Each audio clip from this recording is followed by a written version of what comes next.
Maoist ఏది హిడ్మా కానీ వాళ్ళ దీన్ని నెక్స్ట్ ఇయర్కి అంతా మావోయిజం లేకుండా అది ఏది నక్సల్స్ అనే పదం లేకుండా చేస్తామనేది ఇది చేశారు. దాని తర్వాత నెక్స్ట్ అర్బన్ నక్సల్స్ పని పడతాం అనేది ఒక రైట్ వింగ్లో ఒకటి చర్చ నడుస్తుంది. అసలు ఏంటి అర్బన్ నక్సల్ అంటే ఎవరు, వీళ్ళ పని పడతాం అంటే వీళ్ళు ఎక్కడుంటారు మామూలు? అంటే అర్బన్ నక్సల్ అంటే ఎవరో కాదండి, బయట ఉండి అంటే ఊళ్ళల్లో వివిధ వృత్తుల్లో ఉండి మావోయిస్ట్ ఆలోచన విధానాన్ని సమర్థించే వాళ్ళందరూ అర్బన్ నక్సల్సే. అంత మాత్రమే కాదు, ఇప్పుడు రైట్ వింగ్ ఆలోచనలను వ్యతిరేకించే వాళ్ళందరి మీద అర్బన్ నక్సల్ అని ముద్ర వేస్తున్నారు. రాహుల్ గాంధీ మీద కూడా అర్బన్ నక్సల్ అనే ముద్ర వేశారు కదా. కాబట్టి ఈ దేశంలో జాతీయవాదానికి వ్యతిరేకంగా అంటే కార్పొరేటీకరణ జరుగుతోంది, దీనికి వ్యతిరేకంగా ఎవరైనా మాట్లాడితే వాళ్ళ మీద ఈ ముద్ర వేసేయచ్చు. అడవులు ఖాళీ చేయించేస్తున్నారు మీరు అన్యాయంగా అని మాట్లాడినా, లేకపోతే ప్రజల భూములు బలవంతంగా లాగేసుకుంటున్నారు అని మాట్లాడినా, ప్రజల జీవితాలతో ఆడుకుంటున్నారు. ఇప్పుడు గందరగోళం ఒకటి జరుగుతోంది ప్రపంచంలో. మనం పట్టించుకోవాల్సిన అంశాలు ఏంటంటే, ఇప్పుడు మార్కెట్ ఎకానమీ ఒక కొత్త క్రైసిస్లో ఉంది.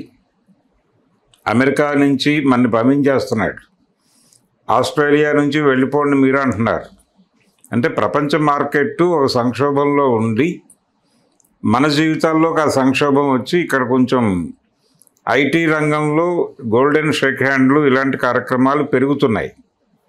ఈ పెరుగుతున్న సందర్భంలో వీటికి ఈ పరిస్థితికి కారణం ఈ మార్కెట్ ఎకానమీయే అని కనుక ఎవరైనా మాట్లాడితే వాళ్ళని కూడా అర్బన్ నక్సల్స్ అనేటువంటి ప్రమాదం ఉంది ఇప్పుడు.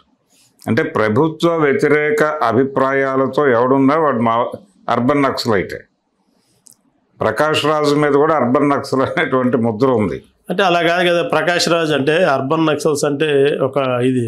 ఇప్పుడు ప్రకాష్ రాజ్ ఏముంటుంది, ప్రకాష్ రాజ్ ఎంతసేపు హిందువుల్ని తర్వాత హిందూ సంస్కృతిని హిందూ దేవుళ్ళని తిడుతుంటాడు కదా. దేవుళ్ళని ఆయన ముద్ర ఏం కాదు కదా.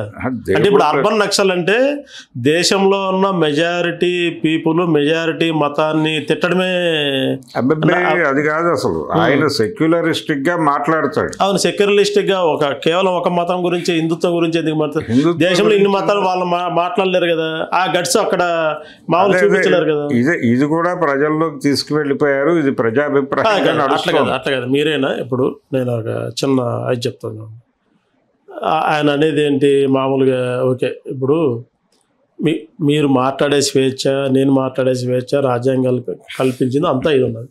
ఇప్పుడు ఒక ఇద్దరు ఉన్నారు, ఇద్దరు వ్యక్తి ఒకే వ్యక్తిని విమర్శించి పక్కన వ్యక్తిలో ఏమి లోపాలు లేవు, ఆయన మొత్తం వైట్ పేపర్ అన్న విధానం అనేది పద్ధతి కాదు కదా. ప్రకాష్ రాజ్ చేసేది ఏంటి, ప్రకాష్ రాజ్ ఎంతసేపు ఏముంటుంది హిందుత్వం మీదనో లేదంటే హిందూ ఆర్గనైజేషన్ల మీదనో టెంపుల్స్ మీద. అంటే ఆయనకి బీజేపీ మీద వ్యతిరేకత ఉండొచ్చు, ఆయన మోడీని తిట్టచ్చు, మోడీని తిడుతున్నాడని మోడీ మీద కోపంతో హిందూ సమాజాన్ని అంతా ద్వేషించడం అనేది పద్ధతి కాదు కదా. హిందూ సమాజాన్ని ద్వేషించలేదు ఆయన, హిందూ పేరుతో జరుగుతున్నటువంటి ఇప్పుడు సనాతన ధర్మం అని మాట్లాడతాడు పవన్ కళ్యాణ్ చల్లారలేస్తే. ఈ సనాతన ధర్మం అంటే ఏమిటో అతనికి తెలుసా అని పొడుస్తాడు ఆయన. సనాతన ధర్మం అంటే ఏమిటి, కులధర్మమే. కులధర్మమే సనాతన ధర్మము అనే విషయం పవన్ కళ్యాణ్కి తెలుసా అంటే, ఏ కులం వాడు ఏ పని చేయాలని టెక్స్ట్ బుక్ చెప్పిందో ఆ పని చేసుకుంటూ వెళ్ళటమే. గీతలో కృష్ణుడు ఏం చెప్పాడు, స్వధర్మో నిధనం శ్రేయ అన్నాడు. ఇబ్బందికరంగా ఉన్నప్పటికీ నీ ధర్మం నువ్వు పాటించటం అంటే నీకేది నీ కులవృత్తి ఏదో అది చేసుకో అని చెప్పడమే. అదేదో గొప్పగా ఉందని చెప్పి నువ్వు చెప్పులు కుట్టే కులంలో పుట్టి పౌరోహిత్యం చేసే ప్రయత్నం చేయకు. ఆ పని వాళ్ళు చేస్తారు, నీ పని నువ్వు చేసుకో. ఇది స్వధర్మం. ఈ స్వధర్మాన్ని నిలబెట్టడం, ఈ కుల వ్యవస్థను నిలబెట్టడం కోసమే సనాతన ధర్మం నిర్మాణం జరిగిందే కుల వ్యవస్థ మీద. కుల వ్యవస్థే సనాతన ధర్మం, అంతకుమించి ఏమీ కాదు. అయితే ఈ విషయాలు ఏవి తెలియకుండా ఆయన మాట్లాడేస్తున్నాడని అప్పుడప్పుడు ఈయన పొడుస్తూ ఉంటాడు. ఇలాంటి క్రిటికల్ అంశాల మీద ఆయన అభిప్రాయ ప్రకటన చేస్తూ ఉంటాడు. హిందూ దేవుళ్ళని అవమానపరచడం కాదు, కొన్ని కీలకమైన విషయాల దగ్గర అవతల వాళ్ళు మసిపూసి మారేడుకాయ చేయబోతున్న సందర్భంలో ఇతను ఒక అలర్ట్ పలుకుతూ ఉంటాడు. నరేంద్ర మోడీ మీద కామెంట్స్ చేస్తాడు, అమిత్ షా మీద కామెంట్స్ చేస్తాడు. ఆయన మీద ఇప్పుడు అర్బన్ నక్సల్ అనేటువంటి ముద్ర ఉంది. Okay, right. అది మీరు అన్నట్టు కరెక్ట్ అనుకోండి. మరి ఇదే ప్రకాష్ రాజు ఓవైసీని ఎందుకు విమర్శించాడు? రాహుల్ గాంధీని రాహుల్ గాంధీని ఎందుకు విమర్శించాడు? ఇప్పుడు ఏది మా పక్క నాస్తికవాదాన్ని నాస్తికుడని చెప్పుకునే కేటీఆర్ గారిని ఎందుకు విమర్శించాడు?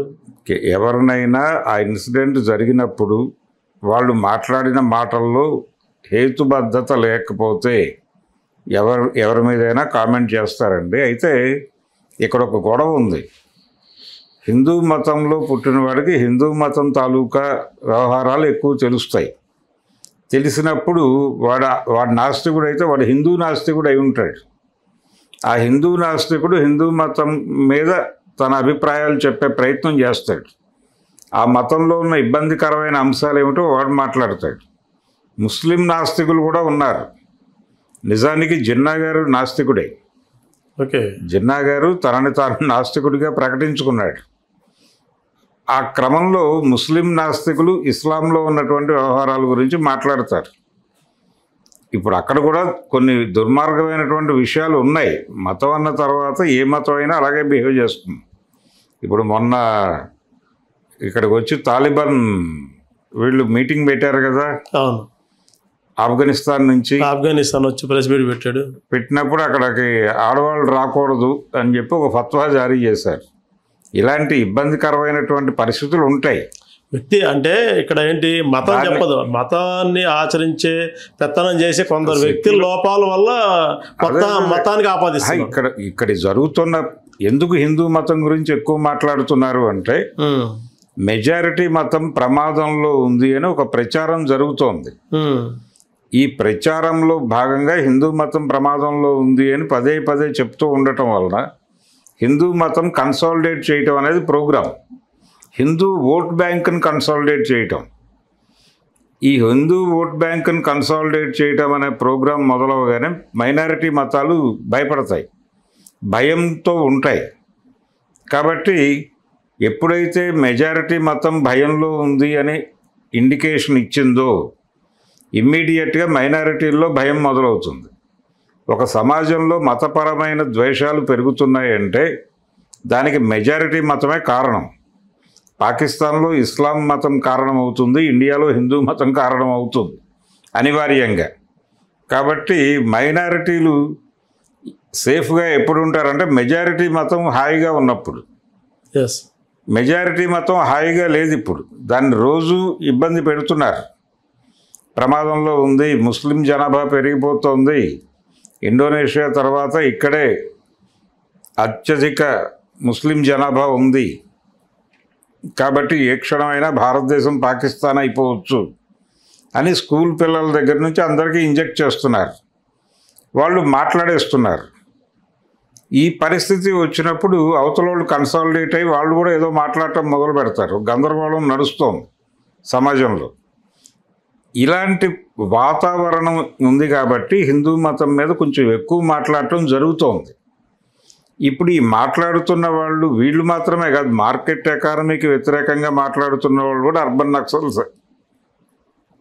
మావోయిస్టుల్ని ఎందుకు చంపేస్తున్నారు అని ఎవరైనా అడిగితే వాడు అర్బన్ నక్సలే.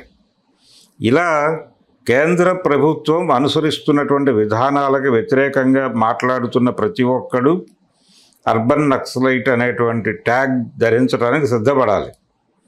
ఇప్పుడు ఇక్కడ అడవుల్లో కార్యక్రమం ముగిసిన తర్వాత ఈ బయట మాట్లాడుతున్నటువంటి వాళ్ళందరి తోలుకు తీస్తానని చెప్పాడు ఆయన స్పష్టంగా. కాబట్టి సెకండ్ ఫేజ్ ఉంది.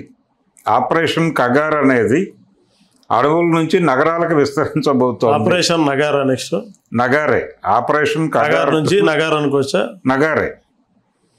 ఆపరేషన్ నగార్ అనేది మొదలవబోతోంది అనేది ఇండికేషను. కాబట్టి అర్బన్ ఏరియాలో మీడియాలోనూ ఇతర ప్రాంతాల్లోనూ మాట్లాడుతున్న వాళ్ళు, పోస్టులు పెడుతున్న వీళ్ళందరూ కూడా ఒళ్ళు దగ్గర పెట్టుకుని వ్యవహరించకపోతే వీళ్ళకు కూడా బసవరాజుకు పట్టినటువంటి గతే పట్టేటువంటి అవకాశం అయితే ఉంది. కాల్ చేస్తారు తీసుకెళ్ళి. ఆ ప్రమాదాన్ని ఇండికేట్ చేశారు అంతే. హలో, తెలుగు రాజ్యం ఛానల్ చూస్తున్నారా? సామాజిక, రాజకీయ, జీవన చిత్రణే తెలుగు రాజ్యం. అతిశయోక్తులు, అసత్యాలు ఉండవు. రాజకీయ కోణం కాదు, ప్రజా కోణమే కొలబద్ద. తెలుగు రాజ్యం వీక్షణ మీ ఉత్తమ అభిరుచికి నిదర్శనం.